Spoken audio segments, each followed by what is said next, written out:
Pertama, caranya adalah pakai emosi, perasaan. Ya, orang akan tertarik ketika pikiran dan perasaannya itu sinkron, ketarik gitu ya.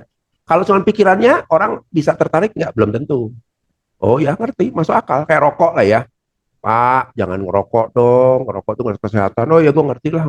Baca kok artikelnya. Tapi ya tetap aja, karena apa? Emosinya nggak ikut tertarik gitu loh. Emosinya nggak tersampaikan. Yang tersampaikan hanya logikanya. Ya kan? Olahraga ya contoh ya. Pak, yuk kita olahraga, yuk olahraga tuh sehat loh Pak. Wah, pokoknya jantung sehat. Tahu, semua orang tahu olahraga sehat, semua orang tahu merokok itu sehat. Merokok itu sehat. Merokok itu menyebabkan penyakit. Tapi kenapa banyak orang tidak bisa dipersuasif untuk berubah? Problemnya kita hanya ngerubah di level tataran pikiran,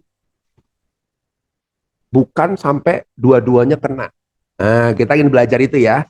Ini teman-teman nanti kalau pada saat kita presentasi sekalipun juga entah di kantor, entah dengan prinsipal, entah dengan toko dan lain sebagainya, dua-duanya harus tektok antara pikiran dan emosinya harus kena, gitu kan ya. Nah, kita lihat dulu ada hukum-hukum dalam persuasif. Yang pertama, bahwa katanya ada aturan dasar persuasif itu kalau kita bisa merespon dalam berkomunikasi dengan tepat, kita akan mampu menangkap, oh orang ini akan saya bisa menangkan atau saya bisa taklukkan dengan cara seperti ini. Jadi kita harus tahu dulu audiensnya, ya. Kita belajar responnya apa sih. Dan 9 aturan dasar ini sifatnya general, sifatnya universal. Ya, dimanapun juga kalau kita praktekkan 9 kemampuan dasar ini, kita akan jauh lebih bisa menaklukkan orang lain. Dalam arti ya, menaklukkan tuh bisa kalau jualan bisa goal, kalau kita presentasi orang setuju, kalau kita ngomong orang oke, kalau kita sebagai pimpinan ngomong seperti itu juga orang siapa saya akan lakukan, siapa kita tempur bareng. Wah, gitu ya, itu kuncinya. Dengan memahami aturan-aturan dasar persuasif, maka akan lebih mudah memprediksi keadaan yang kita inginkan. Ya, baik dalam rangka membujuk atau mempertahankan sesuatunya. Kita lihat aturan yang pertama, ya. Ini ada 9 aturan ya. Ada yang namanya timbal balik, ada kontras, ada teman, harapan, asosiasi, konsistensi, kelangkaan, kompromi, dan kekuasaan. Ini bisa dipakai di semua area, entah itu sales, keuangan yang harus juga meyakinkan, bagian apa produksi, bagian operasional, semua pihak, HRD apalagi ini harus menguasai betul tuh gimana mengelola emosi orang, gimana mengelola pemikiran orang, sehingga kita bisa mengendalikan masa yang banyak kan. Kalau HRD urusannya orang ya, jadi kalau di Borwita ini ada 6.000 orang ya, kita nggak bisa sekedar pakai aturan. Ini aturannya ya, ini aturannya, tempel sana, tempel sini, orang patuh nggak. Perlu ada sentuhan emosinya.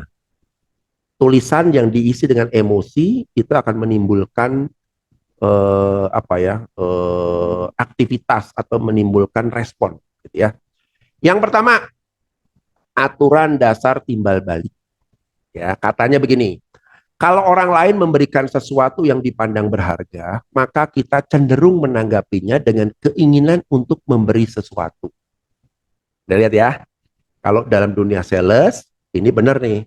Kan kita kadang-kadang diminta juga ya, untuk bangun customer service, apalin dong ulang tahunnya si orang toko itu, ya kan, dengan prinsipal juga tuh yang sering kesini, apalin tuh ulang tahunnya kapan, selamat ulang tahun Bu, kok kamu inget, iya saya tahu, dan lain sebagainya. Itu membuat orang membuat orang eh, teranchor ya, ter teranchor, apa ya, terkait dengan sesuatu yang, aduh, ini orang kok inget gua ya, ini baik banget nih, nanti kalau dia minta apa-apa, kalau dia butuh apa, gue bantuin deh pasti. Itu sudah pasti tuh, ya. Apalagi budaya di Asia. Kalau Eropa, walaupun ada rasa sungkan, tapi sungkan mereka lebih rasional. Tapi di Asia Timur ya, Asia Timur, Asia Selatan, Asia Tenggara, itu tipikal ini sangat kental dan bisa jadi hal yang positif sebenarnya, ya, karena orang jadi sungkan, gitu ya. Tapi ini juga bisa jadi hal yang negatif. Nah, hati-hati nih. Kalau teman-teman ya misalnya dengan vendor lah, terus vendornya ngasih ini gue kasih nih ya. Nah, hati-hati juga tuh. Nanti secara emosional kita terjerat juga tuh.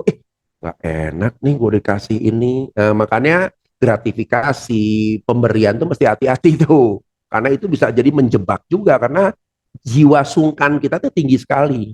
Ya, kalau kita lihat case-case korupsi di Indonesia, kenapa susah diberantas? Beda kayak di daerah apa misalnya di apa Nordik ya, daerah-daerah Eropa begitu mungkin lebih mudah karena orang nggak terlalu pakai perasaan. Tapi di Asia ini susah gitu loh. Karena itu sudah menjadi sesuatu yang kalau gue dikasih dan saya terima itu emosinya sudah terjebak di situ gitu loh. Ya. Jadi bisa positif, bisa negatif juga. Nah, kita kalau kepada toko juga kita wajib ya, mesti juga tuh eh, saya sih tidak mengatakan bahwa kita mesti harus dalam berupa barang enggak, tapi perhatian, cara kita merespon itu juga sudah sesuatu yang membuat orang lain nggak enak gitu. Ya, kayak saya contoh ya, saya dulu inget kan, saya pernah cerita kalau saya dulu kalau punya anak buah, saya dulu punya kerja di satu perusahaan punya anak buah 14 orang, gitu ya. Saya rutin setiap 3 bulan tuh kita makan bareng. Ya saya luangin uang sedikit lah ya dari gaji saya. Makannya juga nggak mewah-mewah kok, bakso, cilok, apalah rame-rame kita ke warung kecil, kita ngobrol dan lain sebagainya. Tapi saya ngelihat dengan cara seperti itu, mereka engage-nya tinggi, gitu ya. Nah ini salah satunya ya ini aturan dasar timbal balik, gitu. Mana saya sarankan teman-teman, ini kalau misalnya kita punya bawahan ya, kalau kita mau mereka juga loyal, ya, Bu, ya sekali-kali makan kek di warung bakso gitu kan ya, supaya orang juga ngerasa, duh, punya atasan care banget sih dan lain sebagainya. Itu itu aturan inilah yang terjadi, gitu kan ya.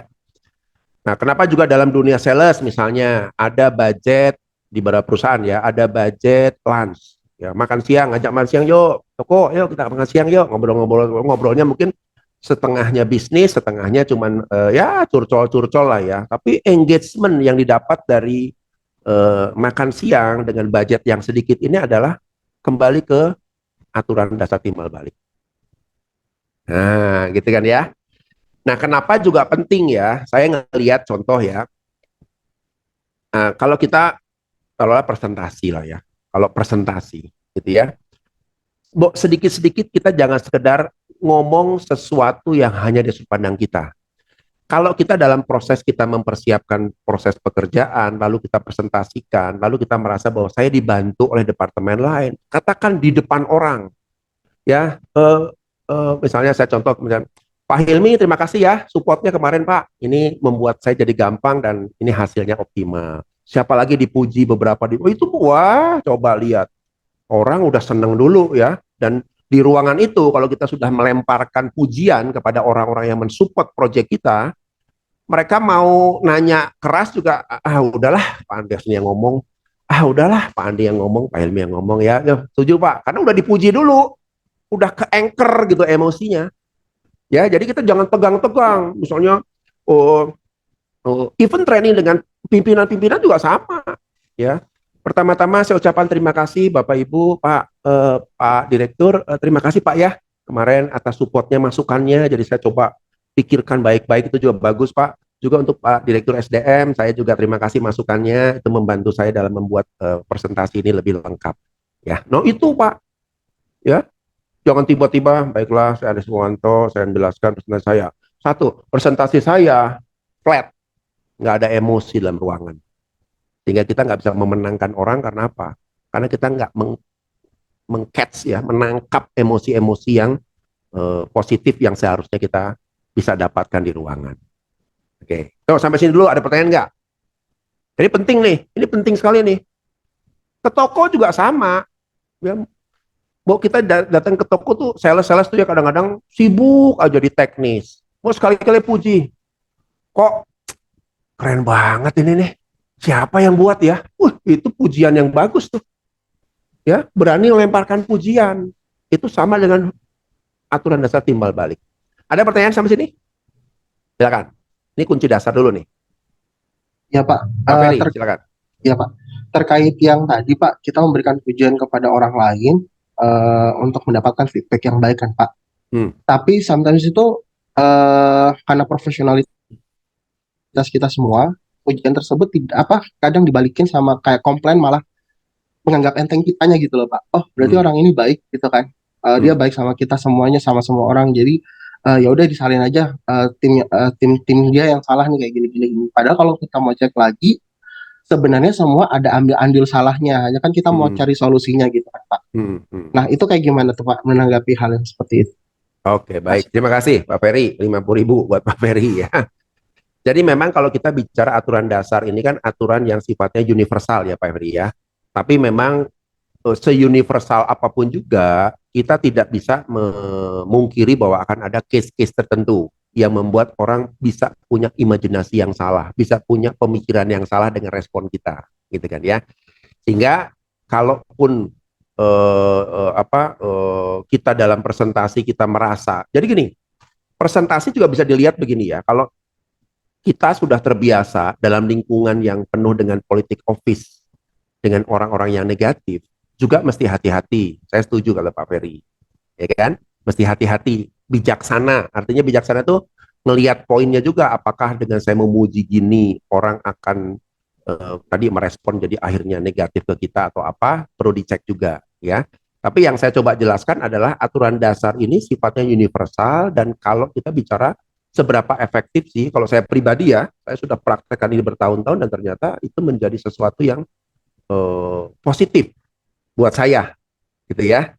Tapi kalau tadi merasa bahwa itu bisa menjadi problem itu kadang-kadang karena ada problem sebelumnya yang tidak terselesaikan sehingga orang melihat kita memuji itu kayak ini Polang ada maunya, ini Pak Ferry pasti maunya begini, ini Pak Ferry pasti akhirnya bukan hal positif tapi hal negatif yang akan dimunculkan gitu Pak Ferry. Contoh ya, contoh misalnya kalau saya sedang punya problem lah dengan seseorang, apapun yang kita lakukan pasti salah di mata orang itu. Ibarat gitu.